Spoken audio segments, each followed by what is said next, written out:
Jacqueline Kellen, bonjour. Bonjour. Vous êtes écrivain et conférencière. Diplômée de lettres classiques, vous avez été productrice d'émissions à France Culture pendant 20 ans. Vous avez publié une trentaine d'ouvrages dans lesquels vous déchiffrez les mythes occidentaux et la voie mystique, dont La puissance du cœur aux éditions de la Table Ronde en 2009. Alors, en introduction, vous revenez sur la représentation du cœur dans l'art médiéval. Pouvez-vous nous rappeler le symbolisme du cœur dans la quête spirituelle ? On a l'habitude de voir des petits cœurs à la Saint-Valentin, de voir des graffitis avec les cœurs percés d'une flèche qui symbolisent les amoureux ou les chagrins d'amour, les petits cœurs que l'on offre, que les enfants offrent à leur maman pour dire qu'ils les aiment. Donc nous baignons, surtout à l'heure actuelle, dans une sentimentalité ou une affectivité qui relève en effet de ce qu'on appelle le cœur, sans trop bien savoir ce que c'est. Mais il y a une grande différence entre le cœur sentimental, que seul apparemment on donne à voir, ou on exploite par l'émotivité, et puis ce qui est dans toutes les traditions spirituelles, le cœur comme lieu de la connaissance transcendante. Alors, c'est intéressant de prendre des images. Le cœur sentimental, pour moi, c'est comme... c'est mouvant, c'est une nef sur des eaux agitées, d'où l'éphémère des sentiments. L'inconscient peut-être aussi, pourquoi est-on amoureux, pourquoi je me réveille un matin et je ne ressens plus rien pour telle personne. Dire que j'ai failli me tuer pour une femme qui n'était pas mon genre, comme dit Marcel Proust. Bon, alors tout ça c'est le cœur sentimental. Et puis il y a sur le plan spirituel, mystique, le cœur qui bien sûr est le symbole du centre de l'être, qui n'a rien à voir avec l'organe que l'on greffe ou que l'on répare, et ce lieu central en l'homme est le lieu où se révèle une présence transcendante, où se révèle la connaissance des réalités supérieures. Donc cela n'a rien à voir, et dans diverses traditions, eh bien l'image qui vient à ce moment-là, c'est une coupe, c'est une lampe, c'est un sanctuaire, c'est une chambre secrète, c'est le miroir dans lequel se reflète ou se manifeste la présence divine. On peut dire divine, mais on peut dire aussi réelle avec R majuscule, on peut dire absolue. Voilà, donc c'est vraiment le lieu de la conscience éclairé de l'homme intérieur, bien sûr, pas de l'homme profane et mortel.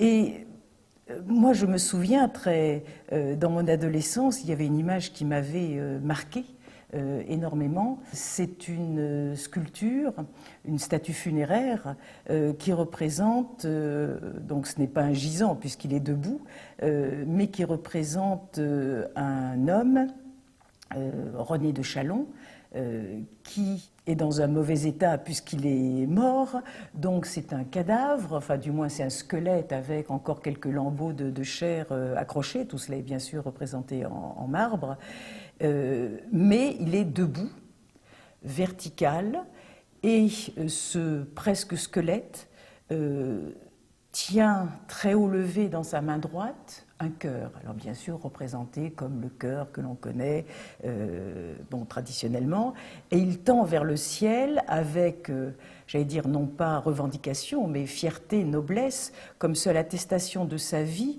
ou de son passage sur terre, ce cœur. Et moi, j'étais longuement troublée.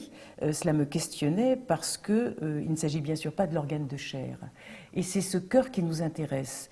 Quand je parle de la puissance du cœur, c'est-à-dire c'est ce cœur conscience. Alors vous savez, les Égyptiens de l'Égypte pharaonique représentaient le cœur, Ib, comme un petit vase, et c'est le cœur conscience.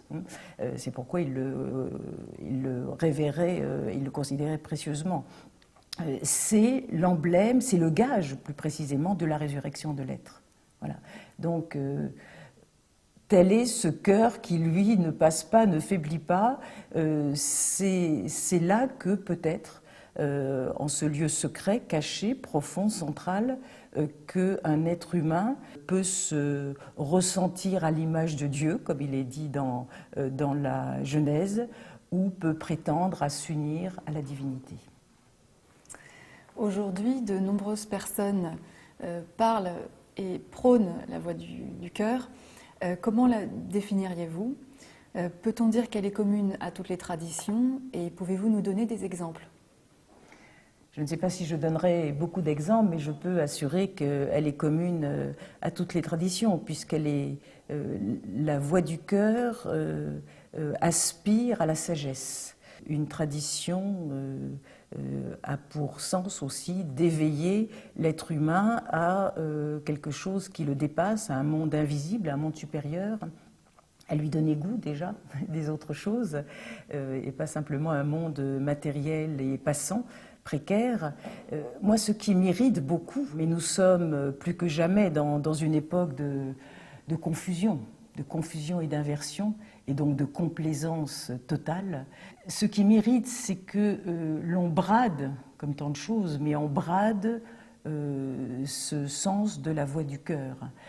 Comme lorsqu'on entend dire que les mystiques sont des illuminés au sens ils sont éthérés ou étranges ou bizarres, ils ne sont pas dans ce monde. Bon. Alors qu'il n'y a rien de plus rigoureux que la voie mystique. Cela demande une ascèse extrême, une grande intelligence, qui n'est pas que rationnelle, mais une grande intelligence. Cela demande énormément de silence, de recueillement. C'est payé de 1000 morts et de 1000 dépouillements. Donc le mystique n'est pas un doux rêveur, c'est l'inverse même, c'est un être particulièrement solaire et non pas psychique et lunaire. Et la voix du cœur, dont beaucoup de pseudo-maîtres spirituels, parce on est dans une pléthore de soignants, de thérapeutes et de maîtres spirituels. Hein. Nous sommes dans un grand asile d'aliénés, apparemment, donc soit il faut distraire ces aliénés avec des parcs de loisirs, soit il faut les soigner par toutes sortes de thérapies pour leur faire oublier qu'ils vont mourir un jour. Enseigner ou montrer la voix du cœur, moi ce que je peux en savoir, c'est qu'ils sont totalement dans la sentimentalité. Et ce n'est pas cet amour mièvre et cette compassion soi-disant étendue à tout le monde qui est la voix du cœur. C'est intéressant aussi d'entendre, quand on entend parler les hommes politiques, par exemple, qui reflètent bien les choses, quel que soit leur bord. Alors à un moment, ils se disaient tous sereins. Bon, tous sereins, je ne sais pas de quelle ataraxie ils étaient atteints. Et puis là, maintenant, il y a la moindre chose, ils sont tous dans la compassion. Bon, alors c'est certainement l'influence d'un bouddhisme mal assimilé, mais cette compassion, comme si c'était, ça n'a rien à voir avec l'empathie, la sympathie, la pitié, etc. La compassion est un état d'être particulièrement élevé et extrêmement rare. Bon, supporter, souffrir totalement avec l'autre, cela suppose une ouverture, en effet, du cœur qui n'est pas donnée à tout le monde. Donc, tous ces mots qui sont diminués et bradés, alors, quand on parle de la voix du cœur, ça veut dire, vous savez, tout ce qu'on entend, j'aime tout le monde, l'humanité, on est solidaire, etc. Bon, alors, soit on parle de valeurs citoyennes, qui n'ont rien à voir avec les valeurs spirituelle. Là, on est dans l'horizontalité et ce monde, pourquoi pas, c'est important d'observer des valeurs civiques ou citoyennes. Mais les valeurs spirituelles n'ont rien à voir avec cette pseudo-voix du cœur qui est totalement complaisante, alors que l'on reconnaît tout être spirituel se reconnaît à plein de choses, donc ce serait intéressant d'avoir les critères. Mais une voix spirituelle se reconnaît surtout au fait qu'elle est intransigeante, pas du tout complaisante.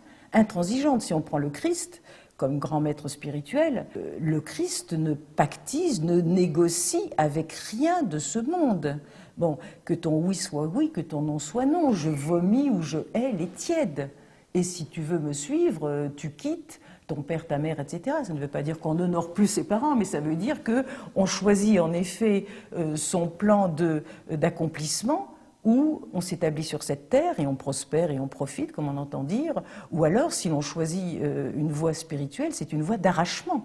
Donc, un maître spirituel, un éveilleur, ne pactise absolument pas, n'est pas complaisant et totalement intransigeant, ce qui ne veut pas dire intolérant, puisque de nos jours, bien sûr, dès qu'on parle d'intransigeance, ah non, mais on pourrait...